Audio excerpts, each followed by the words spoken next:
Hello and welcome to today's session on product development. Okay, so before we dive in, I'm going to give you a quick introduction to who I am. So my name is Kukoyi and I'm the founder of Purposeful Group. And Purposeful Group is focused on offering entrepreneurship, technology and digital skills training to entrepreneurs and digital learners.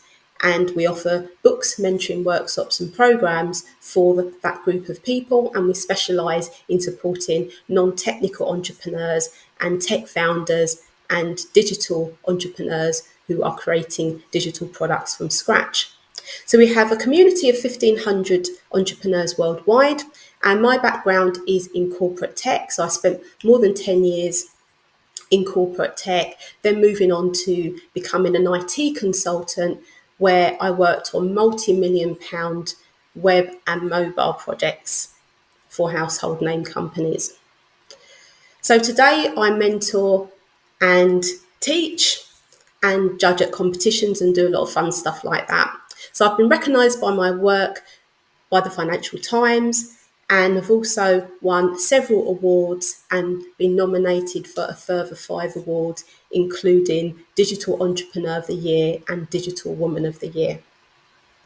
So at the end of this session, I will tell you how to get access to the book on the far right-hand side, which is a compendium of interviews that I've done with successful founders, often founders who have bootstrapped their own businesses, so self-funded them. And the big red book is read for a reason. It's called Don't Hire a Software Developer Until You Read This Book. And the premise is to get people to actually read that, to learn more about the process, because there's a lot involved in getting a technical product built from scratch. So let's start with the dream then. So this may not be the dream for everybody, but often this is what people look to and aspire to. So it could be at an early stage or even what we call pre-seed stage, where you might just have an idea or a prototype, having that getting picked up by an investor, usually an angel investor or an early stage focused VC, and them investing a large sum of money in your company. It could be exiting your business or selling your business for a handsome sum of money. It could be going all the way to IPO, initial public offering, and taking your business onto the stock market. You may or may not have heard of Soonicorns. Those are companies that are tipped to become unicorns soon. And definition of a unicorn is a company that is valued at least 1 billion US dollars.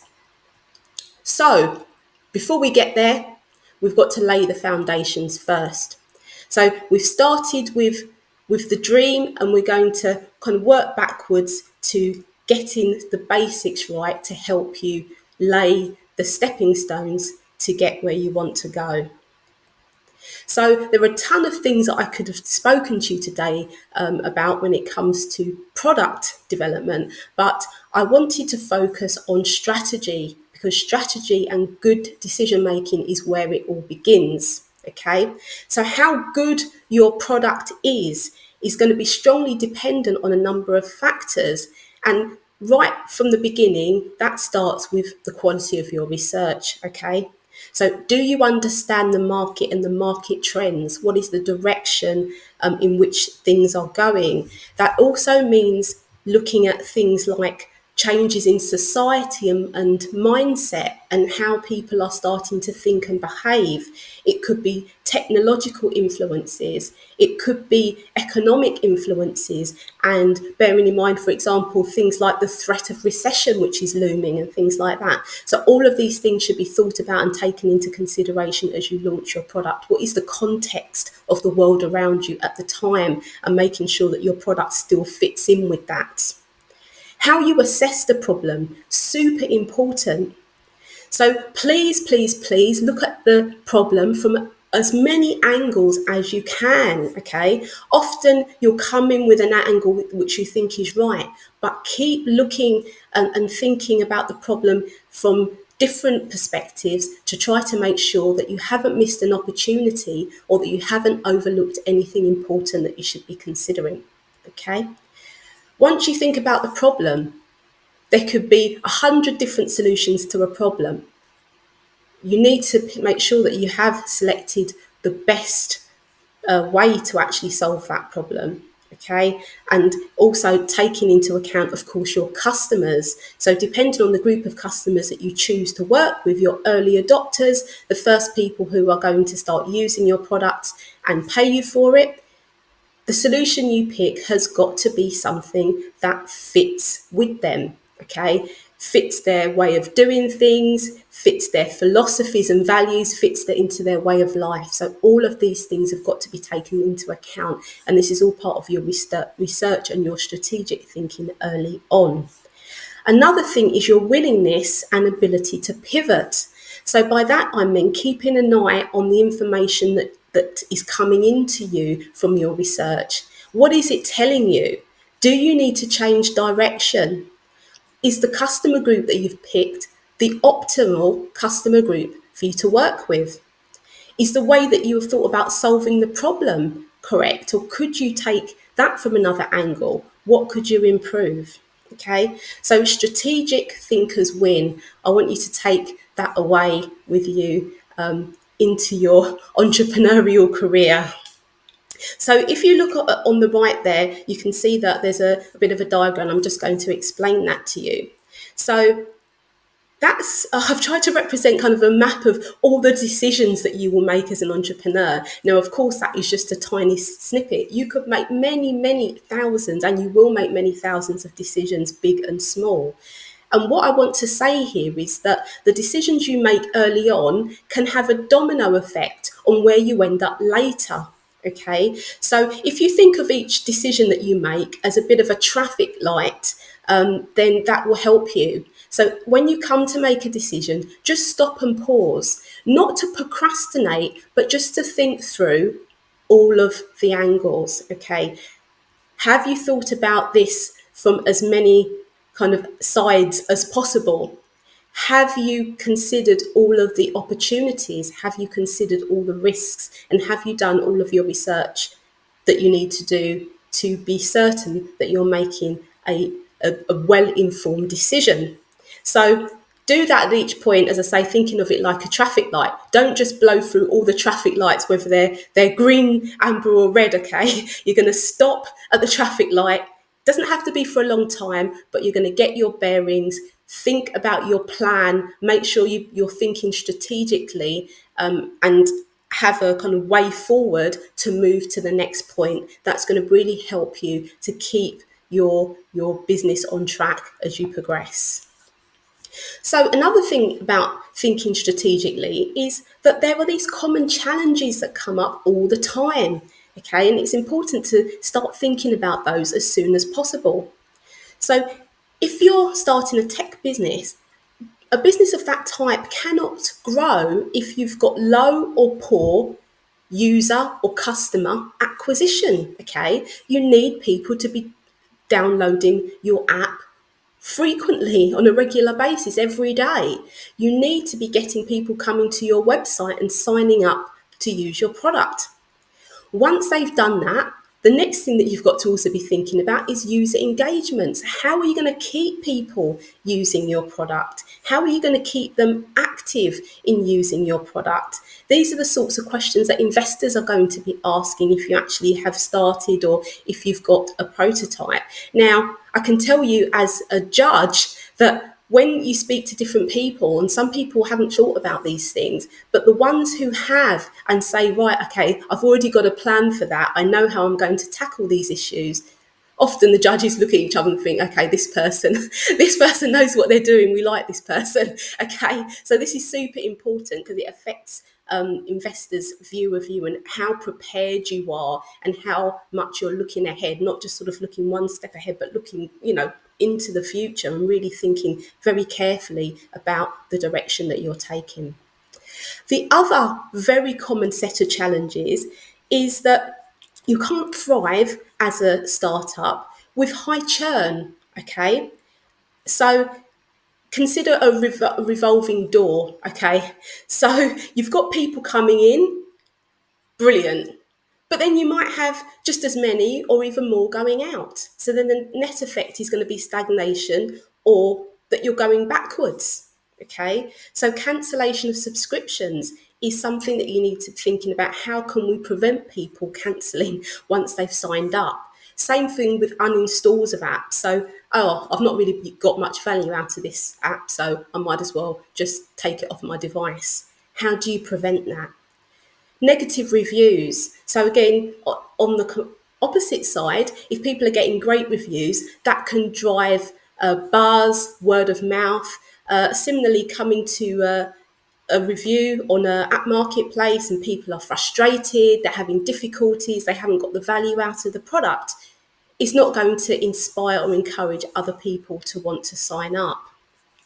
Another big thing to think about is if you're going to have a freemium product, in other words, a product that has a free version, but you also have one or more paid versions of the product, how are you intending to get people, or at least a proportion of people, to move from the free version that they might have signed up to encourage them to move on to the paid version?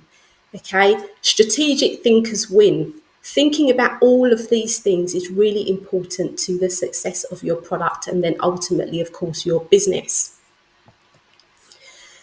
So, what I wanted to leave you with today is just to talk to you a little bit about user experience. So, user experience is a really broad term. It is not just your product, your app, your SaaS, etc. It's the entire experience that a user has with your company.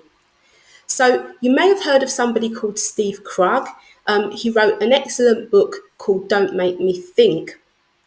So I, in my book that I mentioned earlier, also have come up with some don'ts as well that I think are very important to bear in mind as you develop your product. Don't make me work hard. Okay. Convenience is the watchword. People want things done yesterday and they don't want things to be difficult or challenging. If you ever had to Google how to use a particular product or how to use a certain aspect of it, that's not great, is it? Having to use Google to find out. It should be what we call intuitive. You probably experienced products where you have had a great experience. You just tapped through, barely even had to think about it. It was almost mindless. That's what you want your product to be. It's almost like a mindless, like anybody, your grandma, a 3-year-old could do it. That is a great benchmark, in fact, that somebody with no technical experience can just work out how to use your product and do what they need to do. Your product is there to solve a problem and support somebody in what they're trying to do. They don't want to be spending a lot of time in the product working things out. The other ones don't make me wait. So we call that in tech performance, the speed of the product. Okay, so that could be how many steps it takes people to get there, but it also could be how quickly your product loads up and retrieves information and things like that. Again, very little patience these days and diminishing attention spans. We want things to be done quickly. And then the final don't for me is don't make me wonder or don't make me worry when I'm using your product. So, did that save? I think I clicked the save button. I'm scared now. If I log out and I've lost what I was doing, I don't know, I'm going to be in a bad way because I've just spent half an hour getting this how I wanted it, but I'm not sure whether everything's okay or not. So that's things like providing clear user feedback. If people need to wait for something, let them know. If everything is fine and everything is saved, making sure that you have those visual clues which confirm to people that everything is all right. So having sort of doubt and kind of worry is going to create a lack of trust in your product. That product, I'm not quite sure about it. When I use it, I don't feel at ease. I feel like things are about to go wrong at any moment. Okay, so don't make people wonder or worry. They do create barriers to use and lead to some of the issues that I talked about, like churn, uninstalls, etc., and people not engaging with your product and not becoming active users or dropping off as users. So what's your strategy as you start to design your product? What is your strategy here to avoid these issues? So thank you so much for your attention today.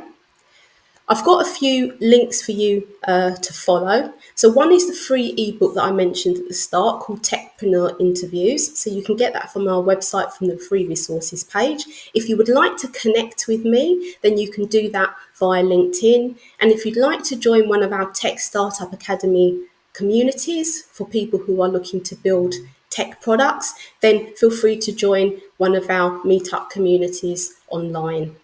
So thank you for your attention and best of luck with your business, and make sure you start your business the smart way.